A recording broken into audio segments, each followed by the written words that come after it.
एखादा कस्तुरी मूर्ख जन्माला येतो, हजारो शिंपल्यांमधनं एखादा मोती मिळतो, कित्येक माणसं येतात आणि जातात, परंतु करोडो करोडो जीवांचे आयुष्य प्रकाशमान करणारे महापुरुष एकदाच जन्माला येतात. असे थोर महापुरुष तथागत बुद्ध, छत्रपती शिवाजी महाराज, संभाजी महाराज, राष्ट्रपिता ज्योतिबा फुले, शाहूजी महाराज, संत गाडगेबाबा, अण्णाभाऊ साठे, डॉक्टर पंजाबराव देशमुख, राष्ट्रसंत तुकडोजी महाराज या तमाम महापुरुषांना अभिवादन करतो. विचारपीठावर विराजमान सन्माननीय आजच्या कार्यक्रमाचे अध्यक्ष मोहन साहेब, आमचे मार्गदाते सन्माननीय तायडे साहेब, तसेच आमचे मार्गदाते सन्माननीय सरकटे साहेब, आमचे मित्र बोरकर साहेब, आमचे मित्र अडिगले साहेब आणि आजच्या या कार्यक्रमाला हजर असलेले सर्व मित्र आणि मैत्रिणींनो, म्हटलं जाते ज्यांचा स्वाभिमान जिवंत आहे ते संघर्षाची व्याख्या समजू शकतात. ज्यांचा स्वाभिमान जिवंत आहे ते संघर्षाची व्याख्या समजू शकतात. ज्यांचा स्वाभिमान मेला आहे ते इतरांची गुलाम म्हणून जगत असतात. अशी गुलाम आणि मेलेली माणसे कुठलेही कार्य चालवू शकत नाही आणि जिवंत माणसे छत्रपती शिवरायांचं कार्य थांबू देत नाही. या पार्टीच्या युवकांनी जे हे जिवंत काम केलेलं आहे हे खरोखर अभिनंदनास पात्र हो. अमरावतीपासनं या मोर्शीपर्यंत येताना नाच गाण्याचे कार्यक्रम आम्ही भरपूर पाहिले आहेत, शोभायात्रा सुद्धा पाहिल्या आहेत, परंतु वैचारिक खाद्य, जसं शरीराला अन्नाची गरज आहे, जसं शरीराला अन्नाची गरज आहे तसंच आपल्या मेंदूला सुद्धा वैचारिकतेची आणि या गोष्टीची गरज आहे. आणि म्हणून म्हटलं जाते की पराभव पहिल्यांदा रणात होत नाही, पराभव पहिल्यांदा रणात होत नाही, पराभव पहिल्यांदा मनात होतो. जी माणसे मनाने पराभूत असतात ती रण जिंकू शकत नाही आणि जिंकलेली माणसे रणात हरू शकत नाही. म्हणून रण जिंकण्याआधी मन जिंकावे लागते, रण आपोआपच जिंकता येते. आपल्या सर्वांकडे सुंदर असे मन आहे आणि त्या मनामध्ये संवेदना निर्माण करण्याकरता आज आपण या ठिकाणी आलेलो आहोत. संवेदना छत्रपती शिवरायांची, संवेदना त्यांच्या त्याग आणि समर्पणाची. आणि म्हणून जे कार्य या जगामध्ये छत्रपतीच्या कीर्तीमुळे युरोपपर्यंत गेलं ते कार्य अजरामर आहे. म्हटले जाते प्रतिभचंद्र लेखे व वर्धिष्णू विश्ववंदिता शाह सुनो शिवसय्या मुद्रा भद्राय राज्यते. जी छत्रपती शिवरायांची जी मुद्रा आहे ती मुद्रा काय म्हणते की प्रतिपदेचा चंद्र जसा कलेकणी वाढत जातो त्या चंद्राप्रमाणे शहाजी राजाचा मुलगा छत्रपती याचं राज्य आणि त्याची मुद्रा वाढत जाईल. आणि जेव्हा हे राज्य आणि त्याची मुद्रा या जगामध्ये गेली आणि ही कीर्ती पाहून इंग्लंडचा इतिहासकार तो भारतात येतो. डग्लस नावाचा व्यक्ती 1869 भारतामध्ये येतो आणि थेट रायगडावर जातो. रायगडावर गेल्यानंतर छत्रपती शिवरायांची समाधी शोधतो. छत्रपती शिवाजी रायांची समाधी मिळत नाही. एक दिवस फिरतो, 2 दिवस फिरतो, त्या ठिकाणी घनदाट जंगल, रायगडावर घनदाट जंगल, त्या ठिकाणी छत्रपती शिवरायांची समाधी मिळत नाही आणि तो निराश होऊन इंग्लंडला परततो. ही जी न्यूज आहे ही न्यूज टाइम्स मध्ये छापली जाते.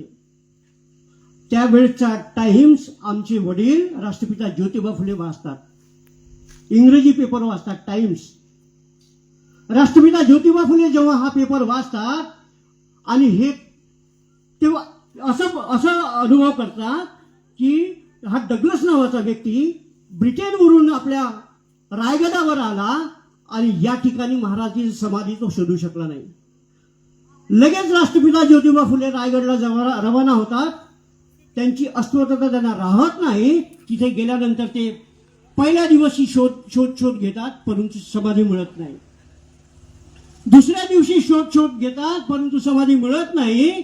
मात्र तिसऱ्या दिवशी महाराजांची समाधी मिळून जाते आणि ते पूर्ण कुऱ्हाड आणि विळा घेऊन ते स्वच्छ करतात आणि त्या ठिकाणी फुलं अर्पण करतात.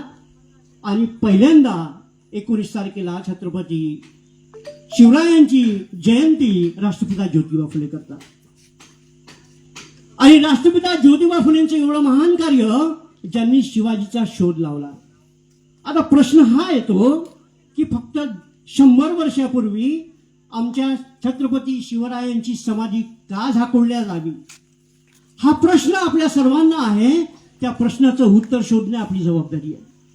छत्रपती शिवरायांची समाधी का झाकोळल्या गेली असेल, त्याच्या मागे कोणाचं कारस्थान असेल, ते का समोर आली नाही. छत्रपती शिवरायांच्या समाधीकरिता राष्ट्रपिता ज्योतिबा फुल्यांनी जो प्रयत्न केला तो म्हणजे पुण्याला त्यांची जयंती सुरुवात केली. पहिली जयंती जेव्हा सुरू झाली ती पूर्वी 10 दिवसाची जयंती असायची. त्यावेळी लोकमान्य टिळक हे फक्त 12 वर्षाचे होते. आणि म्हणून तेव्हापासून जे काही राष्ट्रपिता ज्योतिबा फुले यांनी जे कार्य केलं, हे कार्य हे अजरामरण आहे. आम्ही अन्य नाच गाणाऱ्यांचा सन्मान करतो, क्रिकेट खेळणाऱ्यांचा सन्मान करतो, परंतु आम्ही राष्ट्रपिता ज्योतिबा फुले किंवा सावित्रीबाईंचा सन्मान करत नाही. ज्या लोकांनी हजारो लाखो रुपये घेऊन गाणे म्हटले, ज्या लोकांनी हजारो लाखो रुपये घेऊन क्रिकेट खेळलं, त्यांना आम्ही भारतरत्न देतो, परंतु आम्ही राष्ट्रपिता ज्योतिबा फुले, सावित्रीबाई फुले यांचा सन्मान करत नाही. का करत नाही, हे या गोष्टीकरिता आम्ही स्वतः जबाबदार आहोत. आणि म्हणून ज्या सावित्री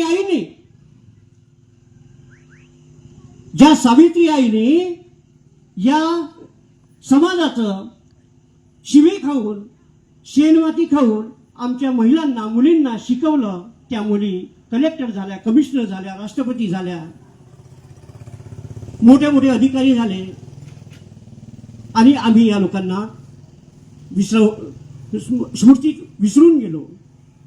आणि म्हणून जेव्हा आम्ही पाहतो की औरंगजेबची मोठी जी काही दादागिरी होती, जी काही त्याचा अन्याय अत्याचार या समाजावर सुरू होता, त्या कालावधीमध्ये जी काही निजामशाही आहे, जी काही आदिलशाही आहे, जी काही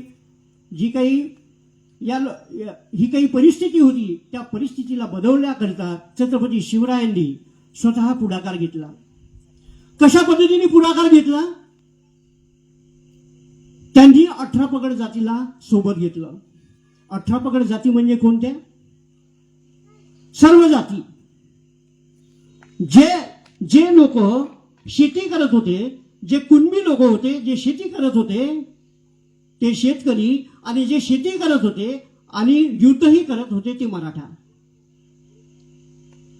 म्हणजे मराठा मुस्लिम सुद्धा आहेत. जर पश्चिम महाराष्ट्रामध्ये जर तुम्ही गेलात तर मुस्लिम सुद्धा मराठा आहेत. आणि ही वास्तविकता आमच्या, हा जो इतिहास आहे, खरा इतिहास, हा लपवला जातो, तो सांगितला जात नाही.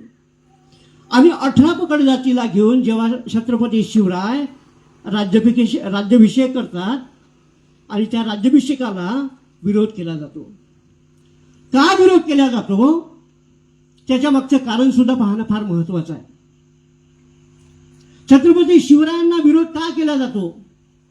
कारण की म्हटलं जाते की राजामध्ये देवाचा अंश असतो, राजामध्ये देवाचा अंश असतो, परंतु शूद्रामध्ये देवाचा अंश असणे शक्य नाही.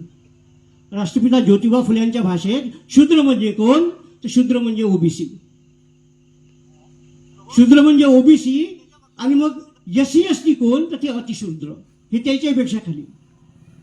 आणि मग या सर्व एससी एसटी ओबीसीला छत्रपती शिवरायांनी त्यावेळच्या त्या काळामधल्या लोकांना हातामध्ये शस्त्र दिले. शस्त्र घेण्याचा अधिकार या लोकांना नव्हता. धर्मग्रंथ यांना शस्त्र घेण्याचा अधिकार देत नव्हता, परंतु शिवरायांनी त्यांच्या हातामध्ये शस्त्र दिलं, आणि शस्त्र दिलं त्याच्यामुळे राज्य निर्माण करू शकले ते.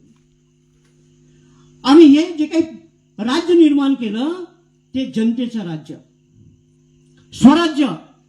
स्वराज्य म्हणजे कोणाचं? स्व म्हणजे माझं, या जनतेचं राज्य.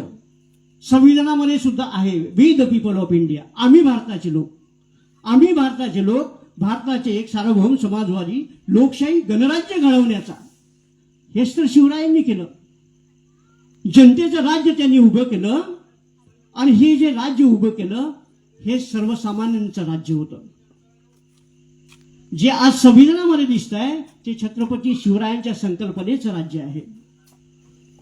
आणि म्हणून या राज्याच्या अनुषंगाने त्यांना जो काही विरोध झाला, त्यांना जो काही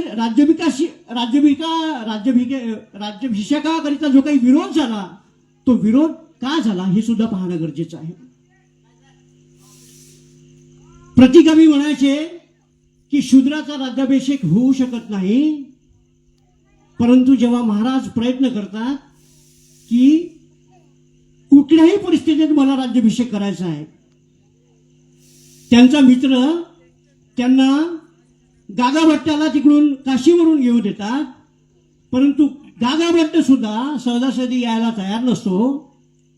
त्यावेळेस पुन्हा शिसोदी या वंशाची जी काही वंशावळ छत्रपती शिवरायांच्याशी जोडण्याचा प्रयत्न करतात आणि म्हणतात की आता मी क्षत्रिय आहे, क्षत्रिय असल्यावर सुद्धा